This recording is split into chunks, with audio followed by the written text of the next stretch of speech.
नमस्कार विद्यार्थी मित्रांनो, आपल्या सर्वांचं स्वागत आहे ज्ञानमुद्रा अकॅडमीच्या एज्युकेशनल चॅनलवर. तर पहा, मुंबई हायकोर्टाची क्लर्क पदासाठीची परीक्षा संपली होती आणि त्याची उत्तर तालिका देखील प्रसिद्ध करण्यात आली. OMR शीटवर या ठिकाणी तुम्हाला ॲन्सर भरायचे होते आणि तुम्ही तुमचे मार्क्स चेक केलेले असतीलच. तुम्ही पदासाठी फॉर्म भरलेला असेल, तर नक्की कमेंट करून सांगू शकता की तुम्हाला किती मार्क्स आहेत.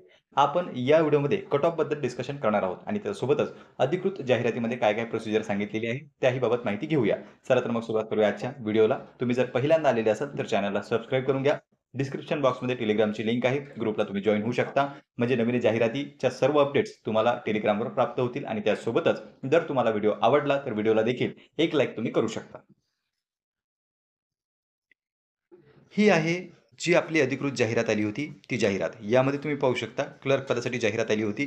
129 टोटल पोस्ट होत्या. त्यापैकी 5 जे आहेत ते दिव्यांगासाठी राखीव आहेत.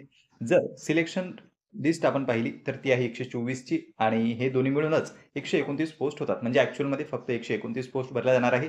त्यापैकी 5 पदं जी आहेत ती दिव्यांगासाठी राखीव आहेत आणि 124 पदांवर उमेदवारांची नियुक्ती होईल. हे जे बाजूचे 31 दिलेले आहेत, हे वेटिंग लिस्टवर राहणारे उमेदवार आहे. जर 124 पैकी कोणी जागा सोडली तर 31 मधल्या उमेदवारांना संधी मिळू शकते. पेमेंट जर पाहिलं तुम्ही तर S10 लेव्हलचं पेमेंट आहे. बेसिक जे आहे तुमचं ते ₹29,200 पेमेंट राहील आणि प्लस अलाउन्सेस वगैरे तुम्हाला लागू असतात. महागाई भत्ता हे ते. आता पहा इथे आपण सरळ पेपर पॅटर्नवर येऊया. एज वगैरे आता तुम्हाला सांगण्याची आवश्यकता नाही आहे. यामध्ये महत्त्वाचं काय आहे, की आपला जो सिलेक्शन प्रोसिजर आहे, ती कशा पद्धतीची राहणार आहे. यापूर्वी ज्या भरत्या झाल्या होत्या, त्यामध्ये शॉर्टलिस्ट लागत होती आणि शॉर्टलिस्ट लागून उमेदवारांचा पेपर घेतला जात होता आणि त्यामधून काही उमेदवारांची निवड केल्या जात होती. शॉर्टलिस्टमध्ये बरेच उमेदवार जे आहेत, ते या ठिकाणी बाहेर पडलेले होते. म्हणजे शॉर्टलिस्ट कमीत कमी उमेदवाराची लागत होती, म्हणून स्पर्धा जी आहे ती कमी होती. मात्र आता काय झालेलं आहे, शॉर्टलिस्टमध्ये हजारोच्या संख्येने उमेदवार या ठिकाणी आले आणि जवळपास सर्वच उमेदवारांनी पेपर दिलेला आहे. काही कारणास्तव काही उमेदवारांनी पेपर दिला नाही, पण बऱ्याच उमेदवारांनी सर्वांनी जवळपास हजेरी लावलेली आहे. आता जेवढे उमेदवार पात्र ठरले होते, तेवढ्यांनी पेपर दिला असेल का? तर नाही. 5 ते 10% दरम्यान तुम्ही गैरहजेरी जी आहे ती विद्यार्थ्यांची लागू शकते. गेल्या काही काळामध्ये जे काही निकाल आलेले आहेत, जे विद्यार्थी ऑलरेडी दुसरीकडे सिलेक्ट झाले किंवा काही कारणास्तव ते पोहोचू शकले नाही, तशांनी पेपर दिलेला नाही. म्हणून अब्सेंटीबाबत जर बोलायचं झालं, तर जे उमेदवार लिस्टमध्ये होते, त्यापैकी काही उमेदवार अब्सेंट सुद्धा राहिलेले असू शकतात. आता आपण कुठे येणार आहोत? आपण येणार आहोत सिलेक्शन प्रोसिजरवर. इथे पहा तुमची स्क्रीनिंग टेस्ट जी आहे ती 90 मार्कांची. या स्क्रीनिंग टेस्टमध्ये जर आपण पाहिलं 1 तासाचा कालावधी आपल्याकडे होता आणि इथे सब्जेक्ट वाईज जर तुम्ही डिव्हायडेशन पाहिलं तर 10 मराठी, त्यानंतर English 20, general knowledge 10, general intelligence 20, arithmetic 20 आणि कॉम्प्युटर 10 असा एकूण प्रश्नांचा समावेश त्यामध्ये होता. इथे महत्त्वाचं काय आहे, की बऱ्याच उमेदवारांचं सांगणं असं आहे, की आम्हाला वेळ जो टाईम आहे तो पुरलेला नाही. लेंदी प्रोसिजर होती, मॅथ होतं, पण वेळेचं जे काही बंधन होतं, त्यामुळे आम्ही बरेच प्रश्न अटेम्प्ट करू शकलो नाही. शेवटच्या कालावधीमध्ये आम्हाला वेळ उरलेला नाही. कारण की 1च तासाचा वेळ आहे आणि तुम्ही पाहू शकता यामध्ये त्यांनी अर्थमॅटिक मेन्शन केलेलं आहे. पेपरची जर काठिण्य पातळी तुम्ही पाहिली, तर व्यवस्थित आहे. मॉडरेट स्वरूपाचा पेपर आहे.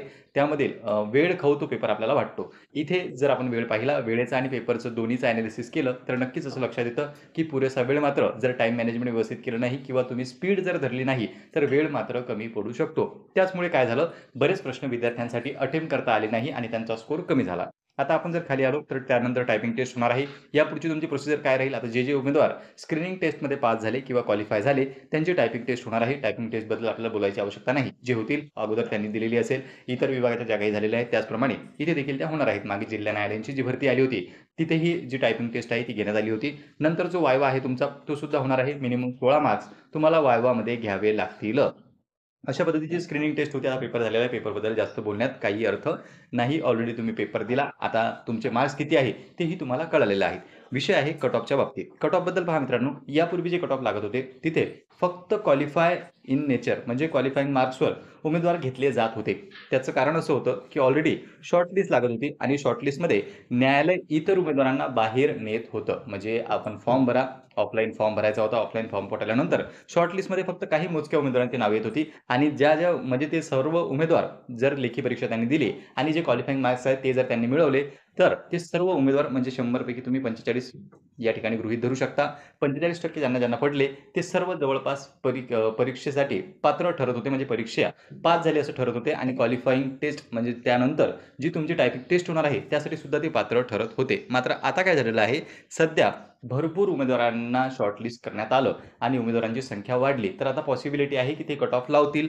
पण पॉसिबिलिटी तशी कमीच आहे, कारण की जे क्वालिफाईंग अगोदर घेतलं जात होतं, इथेही चान्सेस आहे की जे उमेदवार क्वालिफाय करतील किंवा 45 पेक्षा जास्त गुण ज्यांना असतील, त्यांना मे बी या ठिकाणी टायपिंगसाठी बोलावल्या जाऊ शकते. आता आपला अभ्यास तर नाहीच, म्हणजे आपल्याला सिलेबस वाचण्याची गरज नाही. आपली होणार आहे टायपिंग टेस्ट. जर तुम्ही इतर परीक्षा देत असाल, म्हणजे ग्रुप सी झालं किंवा आगामी काळात येणारी क्लर्क झाली, तर त्यासाठी सुद्धा टायपिंग आवश्यक असते. म्हणूनच तुम्ही टायपिंगचा सराव हा सुरू ठेवा, जर तुम्हाला 45 प्लस गुण असतील तरीही. त्याचं कारण असं आहे, की जर तुम्ही क्वालिफाय झाले आणि टायपिंगला तुम्हाला बोलावलं, तर त्यासाठी तुमची तयारी असावी. तुम्ही जर असं गृहीत धरलं, की माझं सिलेक्शन होणार नाही, मी टायपिंगची तयारी करत नाही आणि जर तुमचं नाव आलं, तर ऐन वेळेवर तुम्हाला ते महागात पडू शकतं. म्हणूनच काही जण सांगतील, की कट ऑफ इतक्यावर लागेल, तितक्यावर लागेल. कट ऑफ लागेल तो लागेल, जास्तही लागू शकतो, कमीही लागू शकतो. तुम्ही अपात्रही ठरू शकता. पण जर तुम्ही पात्र ठरले, तर त्यासाठी आपण रेडी असणं गरजेचं आहे. म्हणून जास्त वेळही यामध्ये आपल्याला देण्याची आवश्यकता नाही. सिलेबस वगैरे कोणता वाचण्याची आवश्यकता नाही. साधारणतः अर्धा तास जरी तुम्ही डेली प्रॅक्टिस केली, तरी देखील परीक्षा जर तुमची आली, म्हणजे स्किल टेस्टला जर तुम्हाला सामोरे जावं लागलं, तर नक्कीच तुम्ही ती क्वालिफाय करून घ्याल. तर पहा विद्यार्थी मित्रांनो, या ठिकाणी कट ऑफबद्दल आपण सांगितलेलं नाही. जे काही क्वालिफाईंग मार्क्स आहेत, त्यावरच पॉसिबिलिटी आहे, की उमेदवारांना संधी मिळू शकते. तसंही काही उमेदवारांना पेपर कठीण गेलेला आहे. तुम्हाला नेमके किती मार्क आहेत, तुम्ही ते कमेंट करून सांगू शकता. आणि तुम्हाला काय वाटतं, कट ऑफ यांनी लावायला पाहिजे, की जवळपास सर्वांनाच क्वालिफाय करायला पाहिजे, जे क्वालिफाईंग मार्क्स घेतील त्यांना? नमस्कार विद्यार्थी मित्रांनो, आपल्या सर्वांचं स्वागत आहे ज्ञानमुद्रा अकॅडमीच्या एज्युकेशनल चॅनलवर. तर पहा, मुंबई हायकोर्टाची क्लर्क पदासाठीची परीक्षा संपली होती आणि त्याची उत्तर तालिका देखील प्रसिद्ध करण्यात आली. OMR शीटवर या ठिकाणी तुम्हाला ॲन्सर भरायचे होते आणि तुम्ही तुमचे मार्क्स चेक केलेले असतीलच. तुम्ही पदासाठी फॉर्म भरलेला असेल, तर नक्की कमेंट करून सांगू शकता, की तुम्हाला किती मार्क्स आहेत. आपण या व्हिडिओमध्ये कट ऑफबद्दल डिस्कशन करणार आहोत आणि त्यासोबतच अधिकृत जाहिरातीमध्ये काय-काय प्रोसिजर सांगितलेली आहे, त्याही बाबत माहिती घेऊया. चला तर मग सुरुवात करूया आजच्या व्हिडिओला. तुम्ही जर पहिल्यांदा आलेले असाल, तर चॅनलला सबस्क्राईब करून घ्या. डिस्क्रिप्शन बॉक्समध्ये टेलिग्रामची लिंक आहे. ग्रुपला तुम्ही जॉइन होऊ शकता. म्हणजे नवीन जाहिरातीच्या सर्व अपडेट्स तुम्हाला टेलिग्रामवर प्राप्त होतील आणि त्यासोबतच जर तुम्हाला व्हिडिओ आवडला, तर व्हिडिओला देखील एक लाईक तुम्ही करू शकता. ही आहे जी आपली अधिकृत जाहिरात आली होती, ती जाहिरात. यामध्ये तुम्ही पाहू शकता क्लर्क पदासाठी जाहिरात आली होती. 129 टोटल पोस्ट होत्या. त्यापैकी 5 जे आहेत ते दिव्यांगासाठी राखीव आहेत. जर सिलेक्शन लिस्ट आपण पाहिली तर ती आहे 124 ची आणि हे दोन्ही मिळूनच 129 पोस्ट होतात. म्हणजे ॲक्चुअलमध्ये फक्त 129 पोस्ट भरल्या जाणार आहे. त्यापैकी 5 पदं जी आहेत ती दिव्यांगासाठी राखीव आहेत आणि 124 पदांवर उमेदवारांची नियुक्ती होईल. हे जे बाजूचे 31 दिलेले आहेत, हे वेटिंग लिस्टवर राहणारे उमेदवार आहे. जर 124 पैकी कोणी जागा सोडली, तर 31 मधल्या उमेदवारांना संधी मिळू शकते. पेमेंट जर पाहिलं तुम्ही तर S10 लेव्हलचं पेमेंट आहे. बेसिक जे आहे तुमचं ते ₹29,200 पेमेंट राहील आणि प्लस अलाउन्सेस वगैरे तुम्हाला लागू असतात. महागाई भत्ता हे ते. आता पहा, इथे आपण सरळ पेपर पॅटर्नवर येऊया. एज वगैरे आता तुम्हाला सांगण्याची आवश्यकता नाही आहे. यामध्ये महत्त्वाचं काय आहे, की आपला जो सिलेक्शन प्रोसिजर आहे, ती कशा पद्धतीची राहणार आहे. यापूर्वी ज्या भरत्या झाल्या होत्या, त्यामध्ये शॉर्टलिस्ट लागत होती आणि शॉर्टलिस्ट लागून उमेदवारांचा पेपर घेतला जात होता आणि त्यामधून काही उमेदवारांची निवड केल्या जात होती. शॉर्टलिस्टमध्ये बरेच उमेदवार जे आहेत, ते या ठिकाणी बाहेर पडलेले होते. म्हणजे शॉर्टलिस्ट कमीत कमी उमेदवाराची लागत होती, म्हणून स्पर्धा जी आहे ती कमी होती. मात्र आता काय झालेलं आहे, शॉर्टलिस्टमध्ये हजारोच्या संख्येने उमेदवार या ठिकाणी आले आणि जवळपास सर्वच उमेदवारांनी पेपर दिलेला आहे. काही कारणास्तव काही उमेदवारांनी पेपर दिला नाही. पण बऱ्याच उमेदवारांनी सर्वांनी जवळपास हजेरी लावलेली आहे. आता जेवढे उमेदवार पात्र ठरले होते, तेवढ्यांनी पेपर दिला असेल का? तर नाही. 5 ते 10 या टक्क्याच्या दरम्यान तुम्ही गैरहजेरी जी आहे ती विद्यार्थ्यांची लागू शकते. गेल्या काही काळामध्ये जे काही निकाल आलेले आहेत, जे विद्यार्थी ऑलरेडी दुसरीकडे सिलेक्ट झाले किंवा काही कारणास्तव ते पोहोचू शकले नाही, तशांनी पेपर दिलेला नाही. म्हणून अब्सेंटीबाबत जर बोलायचं झालं, तर जे उमेदवार लिस्टमध्ये होते, त्यापैकी काही उमेदवार अब्सेंट सुद्धा राहिलेले असू शकतात. आता आपण कुठे येणार आहोत? आपण येणार आहोत सिलेक्शन प्रोसिजरवर. इथे पहा, तुमची स्क्रीनिंग टेस्ट जी आहे ती 90 मार्कांची.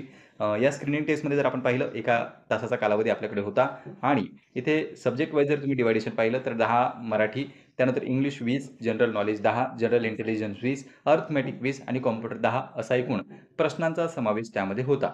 इथे महत्त्वाचं काय आहे, की बऱ्याच उमेदवारांचं सांगणं असं आहे, की आम्हाला वेळ जो टाईम आहे तो पुरलेला नाही. लेंदी प्रोसिजर होती, मॅथ होतं, पण वेळेचं जे काही बंधन होतं, त्यामुळे आम्ही बरेच प्रश्न अटेम्प्ट करू शकलो नाही. शेवटच्या कालावधीमध्ये आम्हाला वेळ उरलेला नाही. कारण की 1 तासाचा वेळ आहे आणि तुम्ही पाहू शकता यामध्ये त्यांनी अर्थमॅटिक मेन्शन केलेलं आहे. पेपरची जर काठिण्य पातळी तुम्ही पाहिली, तर व्यवस्थित आहे. मॉडरेट स्वरूपाचा पेपर आहे. त्यामध्ये वेळ खाऊ तो पेपर आपल्याला वाटतो. इथे जर आपण वेळ पाहिला, वेळेचा आणि पेपरचं दोन्हीचं एनालिसिस केलं, तर नक्कीच असं लक्षात येतं, की पुरेसा वेळ मात्र जर टाईम मॅनेजमेंट व्यवस्थित केलं नाही किंवा तुम्ही स्पीड जर धरली नाही, तर वेळ मात्र कमी पडू शकतो. त्याचमुळे काय झालं, बरेच प्रश्न विद्यार्थ्यांसाठी अटेम्प्ट करता आले नाही आणि त्यांचा स्कोर कमी झाला. आता आपण जर खाली आलो तर त्यानंतर टायपिंग टेस्ट होणार आहे. यापुढची तुमची प्रोसिजर काय राहील? आता जे उमेदवार स्क्रीनिंग टेस्टमध्ये पास झाले किंवा क्वालिफाय झाले, त्यांची टायपिंग टेस्ट होणार आहे. टायपिंग टेस्टबद्दल आपल्याला बोलायची आवश्यकता नाही. जे होतील अगोदर त्यांनी दिलेली असेल. इतर विभागाच्या ज्या काही झालेल्या आहेत त्याचप्रमाणे इथे देखील त्या होणार आहेत. मागे जिल्हा न्यायालयांची जी भरती आली होती, तिथेही जी टायपिंग टेस्ट आहे ती घेण्यात आली होती. नंतर जो वायवा आहे तुमचा, तो सुद्धा होणार आहे. मिनिमम 16 मार्क्स तुम्हाला वायवामध्ये घ्यावे लागतील. अशा पद्धतीची स्क्रीनिंग टेस्ट होती. हा पेपर झालेला आहे. पेपरबद्दल जास्त बोलण्यात काही अर्थ नाही. ऑलरेडी तुम्ही पेपर दिला. आता तुमचे मार्क्स किती आहे तेही तुम्हाला कळालेलं आहे. विषय आहे कट ऑफच्या बाबतीत. कट ऑफबद्दल पहा मित्रांनो, यापूर्वी जे कट ऑफ लागत होते तिथे फक्त क्वालिफाय इन नेचर म्हणजे क्वालिफाईंग मार्क्सवर उमेदवार घेतले जात होते. त्याचं कारण असं होतं की ऑलरेडी शॉर्टलिस्ट लागत होती आणि शॉर्टलिस्टमध्ये न्यायालय इतर उमेदवारांना बाहेर नेत होतं. म्हणजे आपण फॉर्म भरा, ऑफलाईन फॉर्म भरायचा होता. ऑफलाईन फॉर्म पोटाल्यानंतर शॉर्टलिस्टमध्ये फक्त काही मोजक्या उमेदवारांची नावे येत होती आणि ज्या म्हणजे ते सर्व उमेदवार जर लेखी परीक्षा त्यांनी दिली आणि जे क्वालिफाईंग मार्क्स आहेत ते जर त्यांनी मिळवले, तर ते सर्व उमेदवार म्हणजे 100 पैकी तुम्ही 45 या ठिकाणी गृहीत धरू शकता. 45% ज्यांना पडले ते सर्व जवळपास परीक्षेसाठी पात्र ठरत होते. म्हणजे परीक्षा पास झाली असं ठरत होते आणि क्वालिफाईंग टेस्ट म्हणजे त्यानंतर जी तुमची टायपिंग टेस्ट होणार आहे त्यासाठी सुद्धा ते पात्र ठरत होते. मात्र आता काय झालेलं आहे, सध्या भरपूर उमेदवारांना शॉर्टलिस्ट करण्यात आलं आणि उमेदवारांची संख्या वाढली. तर आता पॉसिबिलिटी आहे की ते कट ऑफ लावतील. पण पॉसिबिलिटी तशी कमीच आहे. कारण की जे क्वालिफाईंग अगोदर घेतलं जात होतं, इथेही चान्सेस आहे की जे उमेदवार क्वालिफाय करतील किंवा 45 पेक्षा जास्त गुण ज्यांना असतील, त्यांना मे बी या ठिकाणी टायपिंगसाठी बोलावल्या जाऊ शकते. आता आपला अभ्यास तर नाहीच, म्हणजे आपल्याला सिलेबस वाचण्याची गरज नाही. आपली होणार आहे टायपिंग टेस्ट. जर तुम्ही इतर परीक्षा देत असाल, म्हणजे ग्रुप सी झालं किंवा आगामी काळात येणारी क्लर्क झाली, तर त्यासाठी सुद्धा टायपिंग आवश्यक असते. म्हणूनच तुम्ही टायपिंगचा सराव हा सुरू ठेवा. जर तुम्हाला 45 प्लस गुण असतील तरीही. त्याचं कारण असं आहे की जर तुम्ही क्वालिफाय झाले आणि टायपिंगला तुम्हाला बोलावलं, तर त्यासाठी तुमची तयारी असावी.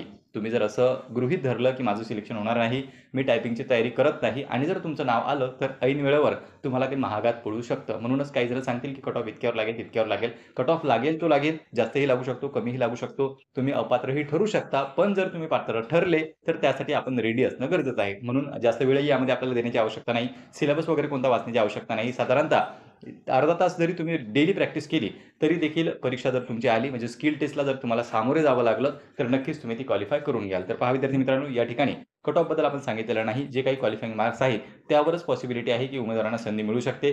तसंही काही उमेदवारांना पेपर कठीण गेलेला आहे. तुम्हाला नेमके किती मार्क आहेत, तुम्ही ते कमेंट करून सांगू शकता. आणि तुम्हाला काय वाटतं, कट ऑफ यांनी लावायला पाहिजे की जवळपास सर्वांनाच क्वालिफाय करायला पाहिजे, जे क्वालिफाईंग मार्क्स घेतील त्यांना?